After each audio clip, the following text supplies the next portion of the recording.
Nakatayo ako sa counter ng bangko at hindi ako mapigilang nanginginig. Ang buong katawan ko ay parang guguho doon mismo sa malamig na marmol na sahig. Si Liza ay mahigpit na hawak ang kaliwa kong kamay, kaya't nanamanhid ang mga daliri ko at si Thomas ay may maliit na mga braso na nakapulupot sa kanang binti ko. Ang kanyang mukha ay nakabaon sa aking coat dahil hindi siya tumigil sa pag-iyak. Bisperas ng Pasko. Ang orasan sa dingding ay nagsasabing 7:45 ng gabi. Karamihan ng tao ay nasa bahay ngayon nakaupo sa tabi ng kanilang puno ng Pasko, umiinom ng mainit na tsokolate, pinapanood ang kanilang mga anak na nasasabik sa pagdating ni Santa. Pero hindi kami. Nakatayo kami sa isang bangko na malapit ng magsara at wala kaming mapuntahan. Hindi tumitigil ang panginginig ng mga kamay ko habang hinuhukay ang pitaka ko na naghahanap ng anumang makakatulong sa amin. Mayroon akong 600 na cash. 600. Iyon ang lahat ng mayroon ako sa mundo. Tiniyak ni Gerardo iyon. 2 oras lang ang nakalipas, mayroon akong tahanan. Mayroon akong bahay kung saan ang aking mga anak ay may sariling silid, kung saan ang kanilang mga regalo sa Pasko ay nakabalot at naghihintay sa ilalim ng puno. Pero dumating si Gerardo kasama ang kanyang bagong kasintahan na si Vina at sinabihan ako na mayroon akong oras para lumabas. Sinabi niya na natagpuan ng kanyang abogado ang ilang legal na trick na nangangahulugang mababawi niya ang bahay ngayon din, ngayong gabi. Sa bisperas ng Pasko, nagmakaawa ako sa kanya. Talagang lumuhod ako sa sahig at nagmakaawa na hayaan kaming manatili kahit isang gabi pa. Hanggang umaga ng Pasko para magising ang mga bata sa kanilang sariling kama sa huling pagkakataon. At alam mo ba ang sinabi niya? Tumawa siya. Tumingin siya sa akin na nakaluhod doon sa sahig at tumawa at sinabi, dapat naisip mo iyan bago mo sayangin ang 50 na taon na walang kwenta. Narinig iyon ni Liza. Ang 9 na taong gulang kong anak na babae ay narinig ang kanyang ama na tinawag ang kanyang ina na walang kwenta. Nakita ko ang isang bagay na nabasag sa kanyang mga mata noon. Kaya nandito kami, nakatayo sa bangko, walang tirahan, sa bisperas ng Pasko. Mommy, giniginawa ko. Bulong ni Thomas sa aking binte. 6 pa lang siya. Hindi niya naiintindihan kung bakit tinapon ni Daddy ang lahat ng kanyang mga laruan. Hindi niya naiintindihan kung bakit hindi kami makauwi. Alam ko, anak. Alam ko, sabi ko, pero pumutok ang boses ko. Sinusubukan kong huwag umiyak sa harap nila, pero tumutulo pa rin ang mga luha sa aking mukha. Ang security guard malapit sa pinto ay paulit-ulit na tumitingin sa amin. Alam kong naaawa siya sa amin, pero ang awa ay hindi nakakabayad ng kwarto sa hotel. Ang awa ay hindi nakakapakain ng gutom na mga bata. Doon ko naalala ang isang bagay. Nadama ng mga daliri ko ang isang plastik sa pinakailalim ng pitaka ko sa maliit na bulsa na hindi ko kailanman ginagamit. Hinugot ko ito at tinitigan. Isang lumang debit card. Ang uri na mukhang sira-sira dahil matagal nang nakaupo sa pitaka nang hindi ginagamit. Ibinigay ito sa akin ng aking ina, 6 na taon na ang nakalipas, bago siya talagang magkasakit ng cancer. Naaalala ko ng malinaw ang araw na iyon. Nakaupo siya sa kanyang kama sa ospital, at hinawakan ang kamay ko at pinindot ang card na ito. Teresa, sabi niya, mahina pero seryoso ang boses. Huwag mong gamitin ang card na ito maliban kung talagang kailangan. Gamitin mo lang kapag wala ka ng iba. Naiintindihan mo ba ako? Wala ng iba.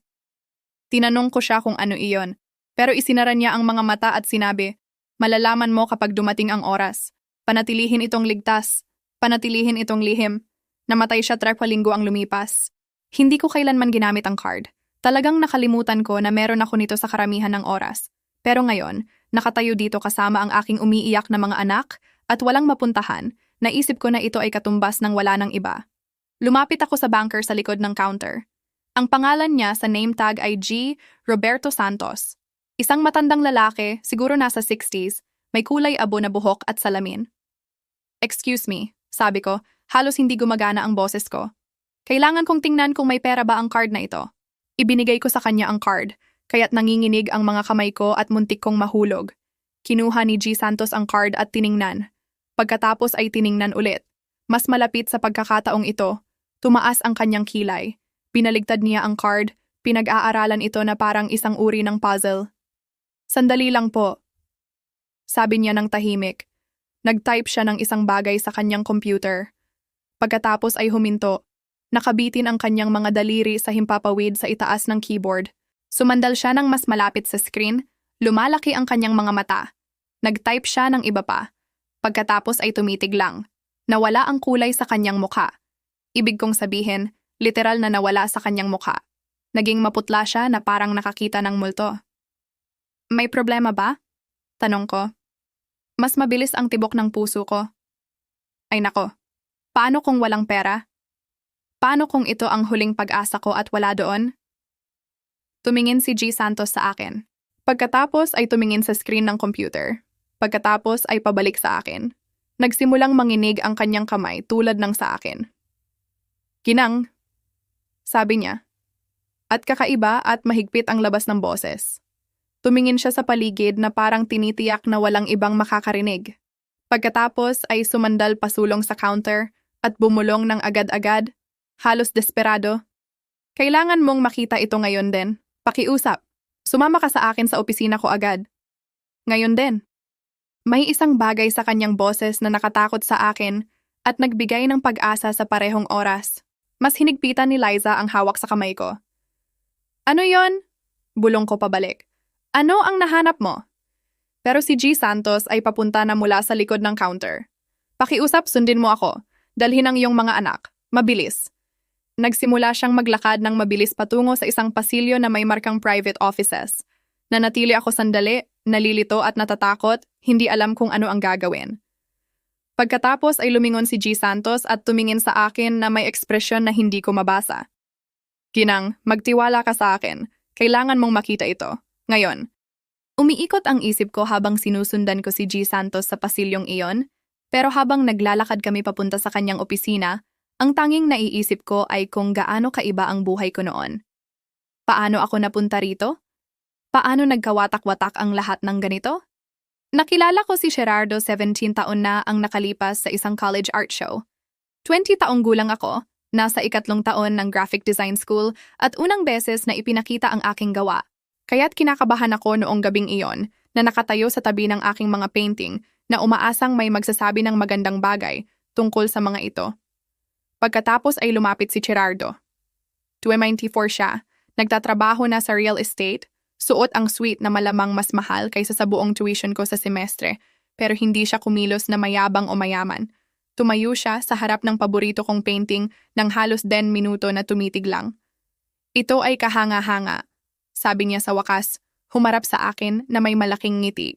Ikaw ang gumawa nito? Tumango ako, masyadong mahiyain para magsalita ng marami. Magiging tanyag ka balang araw, sabi niya sa akin. Nararamdaman ko. Walang nagsalita tungkol sa aking sining ng ganon dati. Walang tumingin sa akin ng gaya ng ginawa niya noong gabing iyon, na parang espesyal ako, na parang may halaga ako. Nagsimula kaming mag-date, 2 linggo ang lumipas. Si Gerardo ang lahat ng inakala kong gusto ko. Magtiwala siya kapag natatakot ako. May plano siya kapag hindi ko alam ang ginagawa ko sa buhay.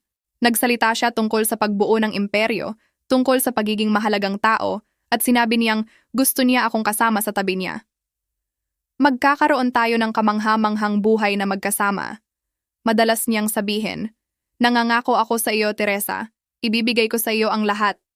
Nagpakasal kami ng 22 ako. May 4 taon pa akong natitira sa kolehiyo, pero sinabi ni Gerardo na walang saysay na tapusin ko. Bakit sayangin ang oras at pera sa degree? Tanong niya. Magiging asawa kita, aalagaan kita, hindi ka na kailangang mag-alala tungkol sa anuman. Mukhang romantiko noon, mukhang pag-ibig. Nag-drop out ako sa kolehiyo 3 buwan pagkatapos ng kasal namin. Sinabi ni Gerardo na kailangan naming makatipid dahil nagsisimula siya ng sariling real estate development company. Naging waitress ako para makatulong sa mga bayarin habang binubuo niya ang negosyo. Pagkatapos ay nabuntis ako kay Liza. Masaya si Gerardo tungkol dito, o hindi bababa sa mukhang masaya. Perpekto ito, sabi niya. Mananatili ka sa bahay kasama ang sanggol. Iyon ang pinakamabuti para sa mga bata, may ina sa bahay. Kaya't nagbitiw ako sa trabaho. Naging stay-at-home mom ako. At totoo, minahal ko ito sa simula. Si Liza ang perpektong maliit na sanggol, at ibinuhos ko ang lahat ng aking pagkamalikhain sa pagiging ina niya. Gumawa ako ng baby food mula sa simula. Pinalamutian ko ang nursery niya ng hand-painted murals. Binabasa ko sa kanya ang type ko libro tuwing gabi. Nagsimulang umunlad ng husto ang negosyo ni Gerardo. Lumipat kami sa mas malaking bahay. Bumili siya ng bagong kotse. Nagsimula siyang magsuot ng mas mamahaling suit at magtrabaho ng mas mahabang oras. Ginagawa ko ito para sa iyo at kay Liza. Lagi niyang sinasabi kapag nagrereklamo ako na hindi siya umuuwi. Binubuo ko ang kinabukasan para sa ating pamilya. Nang dumating si Tomas 3 taon ang lumipas, mas naging abala ang lahat. Palaging naglalakbay si Gerardo para sa trabaho. Minsan isang buong linggo siyang wala. Ako ang naiiwan kasama ang 2 maliit na bata, pinamamahalaan ang lahat ng mag-isa. Pero sinabi ko sa sarili na normal ito. Ito ang ginagawa ng mga asawa. Sinusuportahan nila ang mga pangarap ng kanilang asawa. Mabilis ang paglipas ng mga taon. Nagsimula si Liza sa eskwela. Nagsimula si Thomas sa eskwela. Nagboluntaryo ako sa kanilang mga klase. Nagho-host ng playdates. Nagluluto ng cookies para sa bawat event sa eskwela. Ako ang nanay na laging nandyan, laging tumutulong, laging available. Pero sa daan ay nagbago si Gerardo. O baka hindi siya nagbago. Baka sa wakas ay nakita ko kung sino talaga siya. Tumigil siya sa pagpupuri sa akin. Tumigil siya sa pagpapasalamat sa anumang ginagawa ko. Kapag ginugol ko ang buong araw sa paglilinis ng bahay, uuwi siya at ituturo ang isang pinggan na nakalimutan kong ilagay. Kapag niluto ko ang paborito niyang pagkain, kakainin niya ito ng walang imik. Pagkatapos ay pupunta sa opisina at isasara ang pinto. Sinubukan kong gawin siyang masaya. Nawalan ako ng timbang. Nagkulay ako ng buhok. Suot ko ang mga damit na sinabi niyang maganda. Sumang-ayon ako sa lahat ng sinasabi niya, pero walang gumana. Mas naging malamig at malayo lang siya, napansin ng aking ina. Mga 4 na taon bago siya namatay, dumating siya para sa hapunan at pinanood kung paano ako tratuhin ni Gerardo. Matapos niyang umalis sa mesa nang hindi man lang nililinis ang plato, sinundan niya ako sa kusina. Teresa, anak, masaya ka ba? Tanong niya ng tahimik. Siyempre, Mom. Nagsinungaling ako. Ayos lang ang lahat. Tumingin siya sa akin na may malulungkot na mata. Isinuko mo ang iyong mga pangarap para sa kanya. Isinuko mo ang iyong sining, edukasyon, karera. Ano ang isinuko niya para sa'yo? Wala akong sagot doon. Nagkasakit ang aking ina ng kanser hindi magtagal pagkatapos ng usapang iyon. Sa mga huling taon niya, patuloy niyang tinatanong ako tungkol kay Gerardo, tungkol sa aming kasal, tungkol sa aming pananalapi. Inakala ko na nag-aalala lang siya dahil namamatay siya at gusto niyang matiyak na ayos ako. Ngayon ay nagtataka ako kung may alam siya na hindi ko alam. Aing manabuan na ang nakalipas. Umuwi si Gerardo isang Martes ng gabi at sinabi ang 5 salita na sumira sa mundo ko. Gusto kong magdiborsyo, Teresa. Ganun lang. Walang babala, walang usapan. May abogado na siya, may mga papeles na naihanda. Matagal na niyang pinaplano ito ng mga buwan, marahil mga taon. Wala kang naiambag sa kasal na ito, sabi ng kanyang abogado sa korte. Wala kang trabaho, walang kita, walang ari-arian sa iyong pangalan. Karapat-dapat ka sa minimal na suporta. Nakaupo ako doon na nakikinig sa kanilang paglalarawan sa 15 na taon kong kasal na parang nakaupo lang ako na walang ginagawa. Na parang walang kwenta ang pagpapalaki ng aming mga anak. Na parang walang kwenta ang pagsuporta sa mga pangarap ni Gerardo. Sumang-ayon ang hukom sa kanila. Nagsimula ang bisperas ng Pasko ng tahimik. Masyadong tahimik. Nasa kusina ako na gumagawa ng sandwich para sa tanghalian ni Liza at Tomas nang marinig ko ang isang truck na huminto sa labas. Agad na bumagsak ang tiyan ko. Alam ko ang tunog na yon. Alam ko ang ibig sabihin. Hindi dapat bumalik si Gerardo hanggang sa susunod na linggo. Iyon ang sinabi ng kanyang abogado sa abogado ko.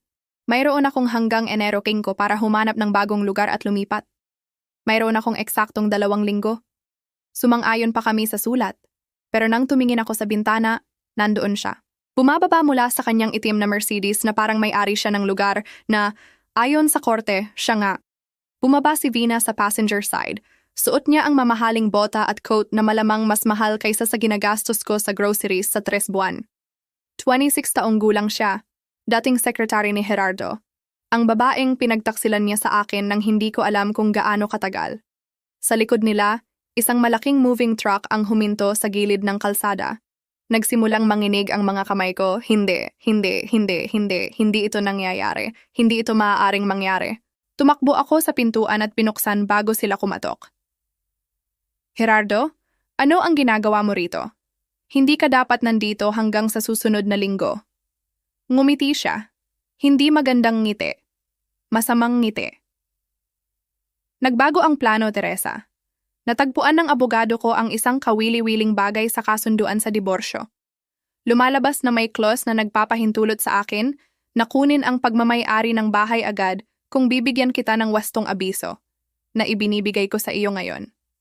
Ano ang sinasabi mo? May kasunduan tayo. Mayroon, sabi niya, habang dumadaan sa tabi ko papasok sa bahay. Ang bahay ko. Ang bahay namin. Ang lugar kung saan ko pinalaki ang aming mga anak sa loob ng 9 na taon. Ngayon kailangan mong umalis. Ngayon.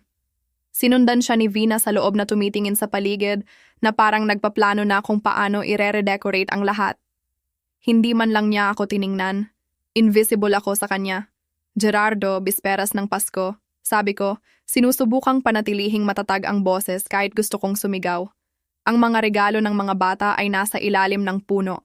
Nakasabit ang kanilang mga medyas. Hindi mo ito magagawa ngayon.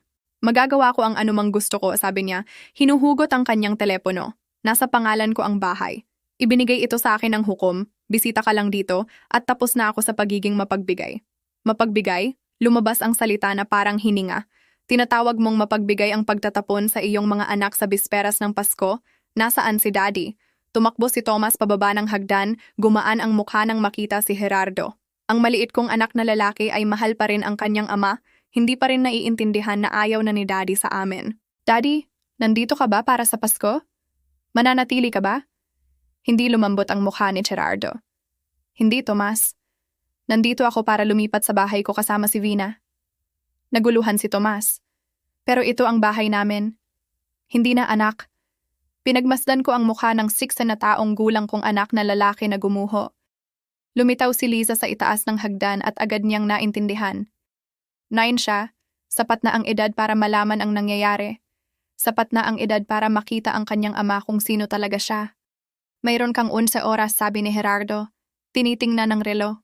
Kunin ang iyong personal na gamit, damit, toiletries, anuman. Ang lahat ng iba ay mananatili. 1 oras?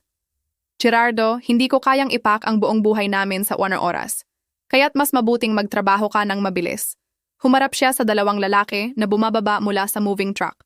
Simulan ninyong magdala ng mga kasangkapan mula sa storage. Ilagay ninyo kahit saan may espasyo. Nanatili ako doon sa pagkagulat habang ang mga estranghero na ito ay nagsisimulang maglakad papasok sa tahanan ko na may dalang mga kahon at kasangkapan. Si Vina ang nagtuturo sa kanila, sinasabi kung saan ilalagay ang mga bagay. Kumikilos na parang matagal na siyang nakatira dito. Mommy? Bumaba si Liza ng dahan-dahan, maliit at takot ang boses. Ano ang nangyayari? Hindi ko masagot siya. Pisikal na hindi ko mailabas ang mga salita sa bibig. Lumakad si Gerardo papunta sa puno ng Pasko, ang maganda naming puno na pinalamutian namin ng mga bata noong nakaraang linggo. Naglagay si Thomas ng paper angel sa itaas na ginawa niya sa eskwela. Inabot ni Gerardo at hinugot ito na dinudurog sa kamay. Itong basura ay kailangan ding umalis. Sabi niya, tinatapon ng angel ni Tomas sa fireplace. Kumuha siya ng private investigator, patuloy ni G. Santos. Nangolekta siya ng bank statements, business records, emails, lahat. Nandito ang lahat. Bawat piraso ng ebidensya na nagpapakita na ninanakaw ni Gerardo Monroe ang pera at itinago ito sa gobyerno, sa kanyang mga business partners, at sa iyo. Kaya't nanginginig ang mga kamay ko na hindi ko mahawakan ang mga papel na ibinibigay niya sa akin. Nagkalat ang mga ito sa kanyang mesa. Natuklasan din ng iyong ina ang iba pa. Sabi niya, tumitigas ang boses. Natagpuan niya ang ebidensya na sinuhulan ni Gerardo ang kanyang divorce attorney. Malinaw ang money trail. Nagtulungan sila para matiyak na wala kang nakuha sa settlement ng diborsyo. Parang magsusuka ako. Pinlano nila ito. Pinlano nila ang lahat. Oo. Alam ng iyong ina na darating ito, nakita niya ito bago mo, kaya't nagtayo siya ng trust na ito, kaya't nangolekta siya ng lahat ng ebidensyang ito, pinoprotektahan kanya, tumutulo ang mga luha sa mukha ko, ang aking ina, ang matamis kong ina, na inakala kong sobrang nag-aalala, na nagtatanong ng sobra, na laging mukhang may hinala kay Gerardo. Hindi siya paranoid, matalino siya. Sinasalba niya ako. Mayroon pa, sabi ni G. Santos. Hinugot niya ang selyadong liham mula sa sobre. May para kay Teresa na nakasulat sa kanyang nanginginig na sulat kamay. Siguro isinulat niya ito nang talagang may sakit na. Iniwan niya ito para sa'yo, sabi niya, ibinibigay sa akin. Sinabi niya na basahin mo ito kapag handa ka na. Kapag wala ka ng iba. Kapag kailangan mo siya ng lubos. Kinuha ko ang liham na may nanginginig na kamay. Makapal at mamahalin ang papel. Tulad ng aking ina. Palaging ginagawa ng tama, kahit sa dulo. Sapat ang ebidensya sa sobre na ito para muling buksan ang iyong kaso sa diborsyo, sabi ni G. Santos. Sapat ito para arestuhin si Gerardo sa pandaraya at tax evasion. Sapat ito para patunayan na nakuha ang iyong settlement sa diborsyo sa ilegal na paraan. Tinitigan ko ang liham sa mga kamay ko. Iniwan sa iyo ng iyong ina ang lahat ng kailangan mo para lumaban, Ginang Benitez. Lahat. Nakaupo ako doon na hawak ang liham ng aking ina, natatakot buksan. Natapos na nina Liza at Thomas ang kanilang mainit na tsokolate at tahimik na nakaupo na pinagmamasdan ako. Hindi nila naiintindihan ang nangyayari, pero naramdaman nila na mahalaga ito. Si G. Santos ay tumayo. Bibigyan kita ng privacy, sabi niya ng mahinahon. Kunin ang lahat ng oras na kailangan mo. Matapos siyang umalis, tumitig lang ako sa sobre. Mukhang nanginginig ang sulat kamay ng aking ina, na parang nanginginig ang mga kamay niya nang isulat ang pangalan ko. Namamatay siya nang isulat ito. Alam niyang namamatay siya. At sa halip na magpahinga, sa halip na magtuon sa sarili, iniisip niya ako. Pinoprotektahan ako. Maingat kong binuksan ang sobre. Sa loob ay isang liham na isinulat sa ilang pahina ng paborito niyang cream-colored stationery, ang uri na lagi niyang ginagamit para sa mahahalagang bagay. Aking pinakamamahal na Teresa, nagsimula ito. Kung binabasa mo ito, nangangahulugan na wala na ako. Nangangahulugan din na naabot mo ang pinakailalim. Pasensya na hindi ako nandyan para tulungan ka sa anumang ginawa ni Gerardo. Pero gusto kong malaman mo na nakita ko itong darating. Nakita ko ito mga taon na ang nakalipas. Hindi ko kailanman nagustuhan si Gerardo. Alam kong alam mo yon kahit sinubukan kong itago. Pero alam ng isang ina. Nakita ko kung paano siya tumingin sa iyo, na parang pag-aari ka niya sa halip na minamahal. Nakita ko kung paano siya nagsalita tungkol sa iyong sining, iyong mga pangarap, na parang walang kwenta. Nakita ko kung paano kanya kumbinsihin na isuko ang lahat ng nagpapaspesyal sa iyo. 4 na taon na ang nakalipas, nagsimula akong mapansin ang kakaibang bagay tungkol sa kanyang negosyo. Mayroon pa akong mga koneksyon mula sa aking accounting days at nagsasalita ang mga tao. Binanggit nila ang pangalan ni Gerardo sa mga paraan na nag-aalala sa akin, kaya't nagsimula akong maghukay. Ang nahanap ko ay nakakasuka, anak. Ninanakaw ni Gerardo ang pera sa halos 1 dekada. Mayroon siyang mga account sa Cayman Islands, sa Switzerland, sa Panama. Nagsisinungaling siya sa kanyang buwis, nagsisinungaling sa kanyang mga business partners, nagsisinungaling sa lahat. Ang lalaking iyon ay may mahigit 400 milyon na nakatago na walang nakakaalam, wala maliban sa akin. At ngayon ikaw. Kumuha ako ng private investigator na si Roberto Cruz. Siya ang pinakamahusay. Pinagmamasdan niya si Gerardo sa loob ng 3 taon. Meron siyang mga litrato ni Gerardo na nakikipagkita kay Vina Cole. Alam mo ba na magkasama sila sa loob ng 4 na taon? 4 na taon, Teresa. Matagal bago siya humingi ng diborsyo.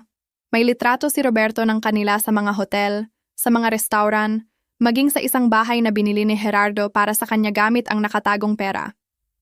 Pero narito ang pinakamasama, at galit na galit ako na halos hindi ko maisulat ito. Pinlano ni Gerardo ang iyong diborsyo 2 taon na ang nakalipas. Nakipagkita siya kay Abogado Santos at gumawa sila ng estratehiya para matiyak na wala kang nakuha. Inilipat ni Gerardo ang lahat ng nakikitang ari-arian sa business accounts. Ginawa niyang mukhang barely kumikita. Inayos niya ang buong bagay para sa papel ay halos broke siya. Lahat sa diborsyong iyon ay kasinungalingan. Bawat isa. Ginugol ko ang huling 2 taon ng buhay ko sa pagkolekta ng ebidensya. Bawat bank statement, bawat email, bawat litrato, bawat kasinungalingan. Nandito ang lahat sa safety deposit box sa unang pambansang Reserve Bank. Si G. Santos ang may hawak ng susi. Sapat ito para kumuha ng pinakamahusay na mga abogado. Sapat ito para matiyak na ligtas at naaalagaan sina Liza at Tomas habang muling binubuo mo ang iyay buhay. Teresa, aking matamis na anak, Kailangan mong maunawaan ang isang bagay. Hindi ka walang kwenta. Hindi ka walang halaga. Isinuko mo ang iyong mga pangarap para sa isang lalaking hindi karapat-dapat sa iyo, pero hindi ibig sabihin na wala na ang mga pangarap na iyon. Ikaw pa rin ang talented, creative, brilliant na babaeng nagpinta ng magagandang larawan. Ikaw pa rin ang anak na pinalaki kong maging malakas at independent. Pinakalimutan ka ni Gerardo kung sino ka, pero hindi ako nakalimot. At kailangan mong maalala ngayon, gamitin ang pera na ito, gamitin ang ebidensyang ito, lumaban, ipakita sa kanya kung ano ang nangyayari kapag sinaktan mo ang isang babaeng tinuruan ng ina na magplano ng maaga. May abogado akong gusto mong tawagan. Ang pangalan niya ay Lourdes Mendoza. Nakausap ko na siya tungkol sa iyong sitwasyon. Alam niya ang lahat. Hinihintay niya ang iyong tawag. Ang numero niya ay nasa ibaba ng liham na ito. Pasensya na hindi ako nandyan para makita kang ibagsak si Gerardo. Pasensya na hindi ako nandyan para panoorin kang maging ikaw muli. Pero mapapanood kita mula saan man ako mapunta at ipagmamalaki kita. Ikaw ang pinakadakilang tagumpay ko, Teresa. Hindi ang karera ko, hindi ang ipon ko. Ikaw, ang maganda, mabait, malakas kong anak. Ngayon ipakita sa mundo kung ano ka. Alagaan sina Liza at Thomas. Sabihin sa kanila na mahal sila ng kanilang lola nang higit sa anuman. At sabihin sa kanila na ang kanilang ina ay isang manlalaban. Mahal kita magpakailanman at palagi. Mom, P.S. May isa pang bagay sa safety deposit box. Isang maliit na kahon na nakabalot sa asul na papel. Huwag buksan hanggang matapos ang lahat. Hanggang manalo ka. Regalo ito na inilaan ko para sa oras na mahanap mo ulit ang iyong sarili. Natapos kong basahin at napakalakas ng pagdating ng mga luha na hindi ako makahinga. Tumayo si Liza at niyakap ako. Pagkatapos ay umakyat si Thomas sa kandungan ko. Nakaupo kami doon sa opisina ni G. Santos na magkakayakap, umiiyak. Pero sa unang pagkakataon sa loob ng 6 na buwan, ay hindi ako umiiyak dahil natatakot. Umiiyak ako dahil sa wakas ay may pag-asa na ako. 3 araw pagkatapos ng Pasko, pumasok ako sa law offices ni Lourdes Mendoza na suot ang tanging magandang damit na natitira sa akin. Sina Liza at Thomas ay kasama ang kapitbahay ko, si Ginang Cruz, na tumanggap sa amin sa bisperas ng Pasko nang makita kaming nakatayo sa labas sa lamig. Mabait na babae siya na walang tinanong at ibinigay sa amin ang kanyang guest room. Ang opisina ni Lourdes Mendoza ay nasa 20th floor ng isang gusali sa downtown. Lahat ay salamin at bakal at mukhang mamahalin. Dinala ako ng receptionist sa conference room kung saan naghihintay si Bibi Mendoza.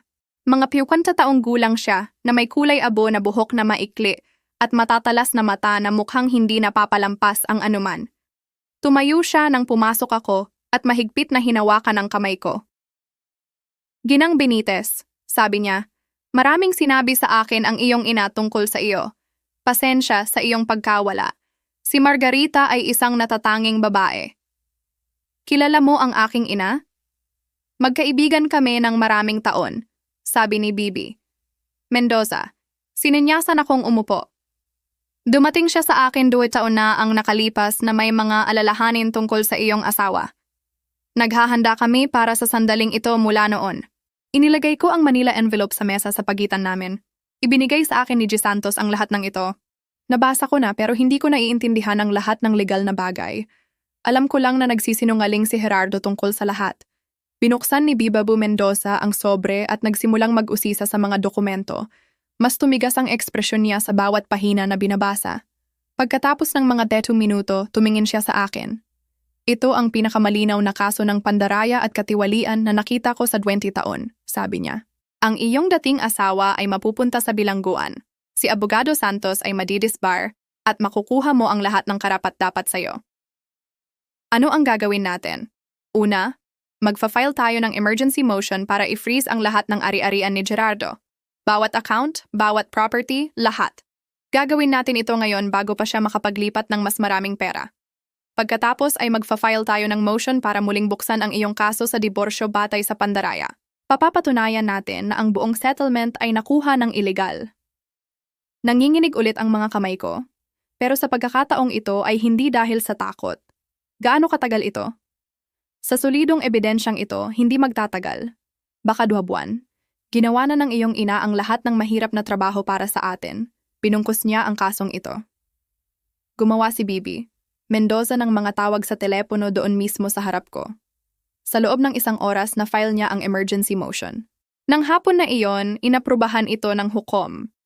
Na-freeze ang mga account ni Gerardo, lahat, kasama ang mga inakala niyang walang nakakaalam. Nasa apartment ni Ginang Cruz ako nang tumunog ang telepono ko. Si Gerardo iyon. Halos hindi ko sinagot, pero sinabihan ako ni Bibi. Mendoza na i-record ang anumang tawag mula sa kanya, kaya't pinindot ko ang record at sinagot. Ano ang ginawa mo? Sumisigaw si Gerardo nang napakalakas na kailangan kong ilayo ang telepono sa tenga. Ano ang ginawa mo, Teresa? Hindi ko alam ang sinasabi mo, sabi ko ng mahinahon. Nagturo sa akin si Bibi. Mendoza. Manatiling mahinahon. Huwag umamin ng anuman. Hayaan siyang magsalita. Nandito ang mga pulis, sigaw niya. Na-freeze nila ang lahat ng account ko. Iniimbestigahan nila ako sa pandaraya. Kasalanan mo ito. Ano ang sinabi mo sa kanila? Sinabi ko sa kanila ang totoo. Gerardo, ang totoo? Wala kang alam tungkol sa negosyo ko. Alam ko ang tungkol sa 400 milyon na itinago mo. Alam ko ang tungkol sa mga offshore accounts. Alam ko ang tungkol sa pera na binayaran mo kay Santos para i-rig ang ating diborsyo. Alam ko ang lahat. May katahimikan sa kabilang dulo. Kumpletong katahimikan. Naririnig ko ang kanyang mabigat na paghinga. Imposible iyon, sabi niya sa wakas. Pero iba na ang boses niya, takot. Hindi mo mahanap iyon. Walang nakakaalam tungkol doon. Alam ng aking ina. Gumugol siya ng 2 taon sa pag-iimbestiga sa iyo. Mayroon siyang bank statements, emails, litrato, lahat. Alam niyang pinaplano mong sirain ako, kaya tiniyak niyang mayroon akong kailangan para lumaban. Patay na ang iyong ina. Oo, patay na, pero ang ebidensya niya ay hindi. Nakaupo ang lahat sa mesa ng hukom ngayon, kasama ang ebidensya na sinuhulan mo ang iyong abogado at nagsinungaling sa korte. Nagsimulang magmura si Gerardo, mga salitang hindi ko pa narinig mula sa kanya. Mga banta, galit desperadong banta tungkol sa gagawin niya sa akin. Hindi mo ito magagawa sa akin. Sigaw niya. Lalabanan ko ito? Mayroon akong pinakamahusay na mga abogado na mabibili ng pera. Sa totoo, wala kang pera ngayon. Sabi ko, na-freeze ang lahat. At ang iyong abogado na si Santos, iniimbestigahan din siya. Hindi ko akalain na matutulungan ka pa niya. Dahil ba ito sa mga brat na iyon? Naging masama ang boses ni Gerardo. Ginagawa mo ito para sa mga batang iyon. Laging mas inaalagaan mo sila kaysa sa akin. May isang bagay sa loob ko na pumutok. Ang mga batang iyon ay iyong mga anak, Gerardo. Sina Liza at Thomas ay iyong anak na lalaki at babae. At oo, mas inaalagaan ko sila kaysa sayo dahil mabubuting tao sila, mabait sila, wala silang pagkakahawig sayo. Pagsisisihan mo ito, humihinga siya. Nangangako ako, pagsisisihan mo ito. Hindi, sabi ko ng tahimik. Pinagsisisihan ko ang 15 na taon na nasayang sayo. Pinagsisisihan ko ang paniniwala sa iyong mga kasinungalingan. Pinagsisisihan ko ang pagpapahintulot sa iyo na gawin akong walang kwenta. Pero ito, ang paglaban, hindi ko ito pagsisisihan. Ibinitin ko. Kaya't nanginginig ang mga kamay ko na nahulog ang telepono. Pero hindi ako natatakot. Sa unang pagkakataon mula nang magsimula ang lahat, naramdaman kong malakas ako. 2 oras ang lumipas, tinawagan ako ni Bibi. Mendoza. Umalis na si Vina Cole sa kanya. Sabi niya, at naririnig ko ang ngiti sa boses niya. Mukhang interesado lang siya kay Gerardo kapag may pera siya. Ngayong na-freeze ang mga account niya at nahaharap sa kriminal na kaso, wala na siya. Lumipat siya ngayong hapon. Dapat ay masaya ako tungkol doon, pero karamihan ay pagod lang ako. Mabuti, sabi ko. Karapat-dapat niyang malaman kung ano ang pakiramdam ng mawalan ng lahat. 2 buwan ang lumipas, nakatayo ako sa parehong courtroom kung saan kinuha ni Gerardo ang lahat sa akin. Pero iba na ngayon. Ngayon ay hindi ako nag-iisa at natatakot. Ngayon ay nakaupo si Bibi. Mendoza sa tabi ko, at mayroon akong ebidensya ng aking ina, at mayroon akong katotohanan. Nakaupo si Gerardo sa kabilang panig ng silid kasama ang court-appointed lawyer. Wala na si Santos, nahaharap sa sariling kriminal na kaso. Mukhang kakilakilabot si Gerardo. Hindi na umaangkop ng tama ang kanyang mamahaling suwit. Maputla at payat ang mukha, hindi niya ako titingnan. Ang hukom ay isang babaeng nagngangalang Hukom Santos. Mga 60 taong gulang siya na may mabait na mata, pero mahigpit ang boses. Ginugol niya ang nakaraang 2 buwan sa pagsusuri sa bawat piraso ng ebidensya na nakolekta ng aking ina. Isa ito sa pinakagulo-gulong kaso na hinawakan ko sa 30 taon ko sa bench, sabi ni Hukom Santos, direktang tumitingin kay Gerardo. G. Monroe, sistematikong nagsinungaling ka sa korte na ito. Itinago mo ang mga ari-arian. Sinuhulan mo ang isang opisyal ng korte. Minanipula mo ang mga legal na proseso para dayain ang iyong asawa sa kung ano ang legal na karapat-dapat sa kanya. Sinubukan ng abogado ni Gerardo na magsabi ng isang bagay, pero itinaas ng hukom ang kamay. Nasuri ko ang mga financial records, ang mga offshore accounts na naglalaman ng mahigit 400 milyon, ang mga bayad kay Abogado Santos, ang bahay na binili mo para kay Bibi. Cole gamit ang nakatagong pondo, ang mga business expenses na peke, lahat. Umiling siya. Ipinakita mo ang iyong sarili bilang isang struggling businessman na barely kayang suportahan ang dating asawa.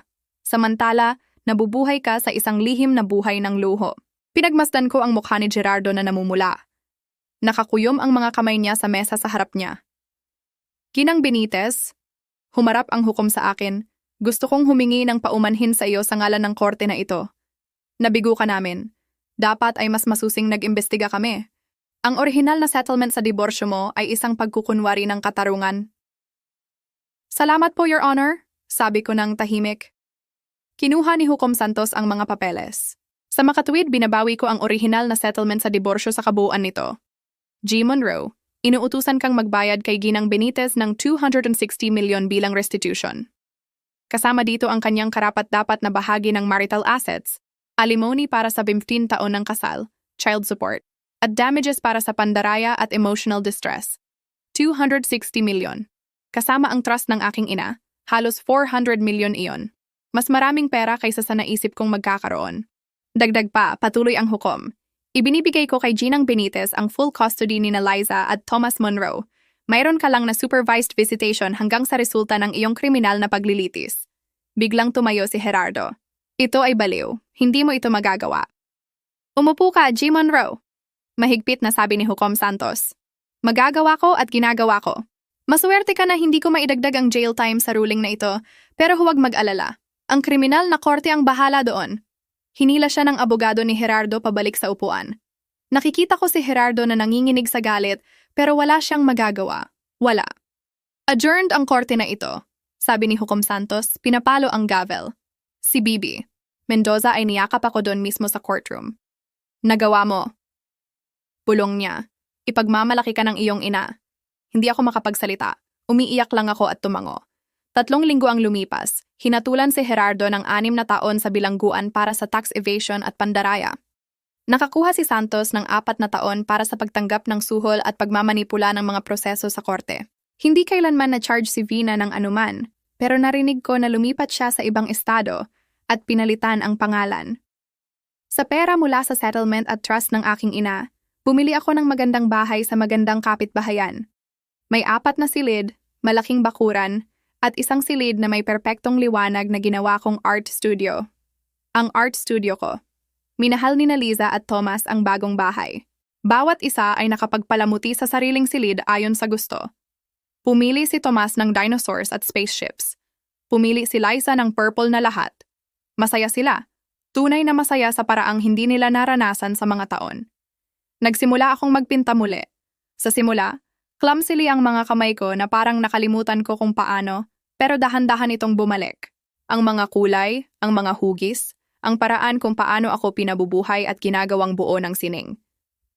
Matagal na akong patay sa loob na nakalimutan ko kung ano ang pakiramdam ng lumikha ng magandang bagay. Nagsimula rin akong muli ang graphic design business. Tinulungan ako ni Bibi, Mendoza na iset up ang lahat ng legal. Sa loob ng 3 na buwan, may 5 akong kliyente. Sa loob ng 6 na buwan, may 12. Nagustuhan ng mga tao ang aking gawa. Sinabi nila na creative at fresh at iba. Isang mainit na Sabado sa Abril, dinala ko sina Liza at Thomas sa puntod ng aking ina. Nagdala kami ng bulaklak, ang paborito nilang uri, pink na rosas. Sabihin mo ulit ang kwento, Mommy, sabi ni Thomas habang nakatayo kami doon, tungkol sa kung paano kami iniligtas ni Lola. Kaya't ginawa ko. Sinabi ko sa kanila kung gaano katalino at mapagmahal ang kanilang lola na ginugol ang huling mga taon niya sa pagtitiyak na okay kami.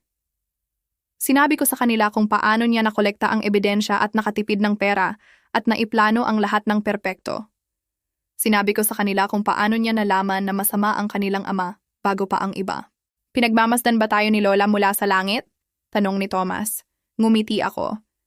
Alam kong oo anak at alam kong ipinagmamalaki niya kayong dalawa. Inilagay ni Liza ang kamay sa akin. Masaya ka na ba ngayon, Mommy? Tiningnan ko ang aking anak. Ang maganda, matalino, malakas kong anak na dumaan sa napakaraming bagay. Pagkatapos ay tiningnan ko si Tomas na tumatakbo na sa sementeryo na tumitingin sa mga bulaklak at paru-paro na isang normal na masayang bata muli. Oo, anak, sabi ko. Masaya ako, sa wakas. Nang gabing iyon, matapos matulog ang mga bata, naalala ko ang isang bagay. Binanggit sa liham ng aking ina ang isang regalo sa safety deposit box, isang maliit na kahon na nakabalot sa asul na papel na dapat kong buksan kapag tapos na ang lahat. Tapos na ang lahat ngayon. Nanalo ako?